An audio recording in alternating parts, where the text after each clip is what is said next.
Hey, what's up everyone? In this video we're taking a look at the Nike Revolution.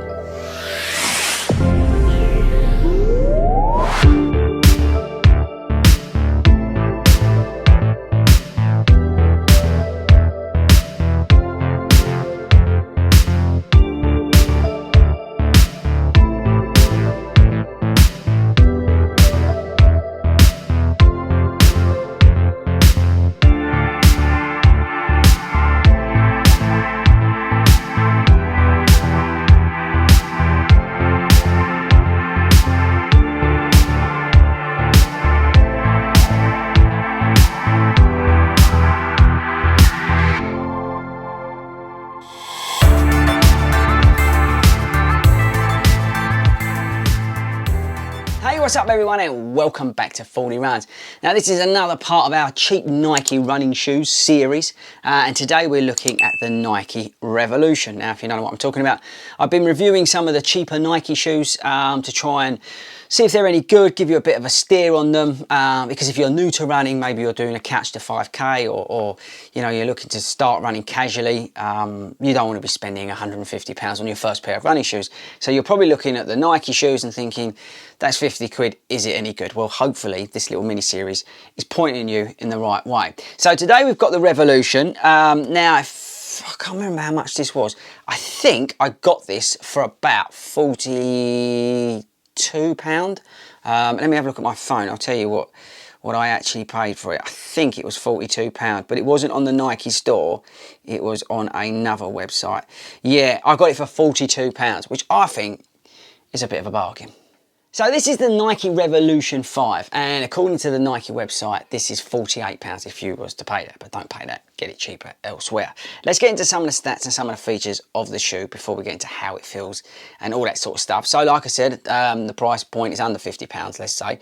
Now the shoe weighs 10.65 ounces. You've got a 10mm drop. Nike says that the Revolution 5 cushions your stride with soft foam to keep you running in comfort. You've got a lightweight knit material which wraps around your foot, giving you a breathable support. You've got durable, flexible traction with rubber on the outsole. And that's probably about it. Firstly, I would say the quality of this shoe versus some of the other cheaper Nike shoes I've tried is probably the worst out of the shoes I've looked at in this series. This is definitely the sort of has more glue thrown on it than a lot of them, and it just feels a little bit, does feel a little bit cheap, even though it is cheap. I mean, 42 quid for your first running shoe is pretty awesome, but you know, we've got to look at it objectively.